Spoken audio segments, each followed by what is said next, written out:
ទស្សនៈរបស់យើងសម្ដែងដោយអាខារិមីកាសេដោយសាច់រឿងមួយហ្នឹងគឺយើងពីទស្សនៈរបស់យើងហ្នឹងវាបានលួចស្រឡាញ់អាសក់សពងមួយនេះ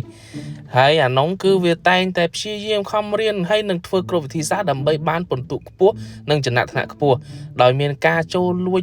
ទៅមើលវិញ្ញាសាប្រឡងអីអញ្ចឹងណាហើយតួស្រីយើងឃើញគ្រប់សកម្មភាពទាំងអស់ហើយអ្វីជាក់ស្ដែងអាប៉ែតអ្នកសម្អាតនេះក៏បានឃើញអាពីនឹងធ្វើអីអញ្ចឹងដូចគ្នាអញ្ចឹងហើយគម្រាមតួស្រីយើងថាបើអត់ចង់ឲ្យរឿងនេះបែកធ្លាយត្រូវតែមានអីឲ្យវាអញ្ចឹងហើយតួស្រីយើងឲ្យមួយខ្ចាយទ្រុលតែម្ដងញាក់សាច់របស់គេតែការព្យាយាមរបស់តួស្រីយើងមិនអាចធ្វើឲ្យអាសក់សពងនេះវាបានលេខ1ទេព្រោះថាអាសក់សឡូនមួយនេះវាគឺជាសិស្សពូកែប្រចាំថ្នាក់គឺជាប់ឆោមមាសណាក៏ឆោមមាសណាគឺលេខ1រហូតអញ្ចឹងហើយតួស្រីយើងមកទៀតហើយក្បាច់វិញ្ញាដកខ្ញីឲ្យអានោះគ្រប់ឈុតគ្រប់ឆាកបែកខ្ចាយទ្រុលតែម្ដង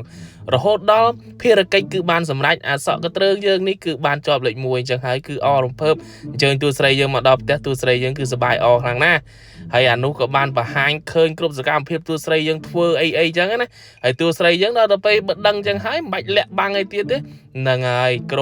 ងហ្មងគ្រប់យ៉ាងហ្នឹងគឺដើម្បីបងហ្មងញាក់សាច់អសប៉ស្វាយលើចុច like ជារីកូកុំភ្លេចទៅមើលហើយចូលចុច like ចុច follow ផងអែមខ្លាំងតែហ្មងរឿងនេះ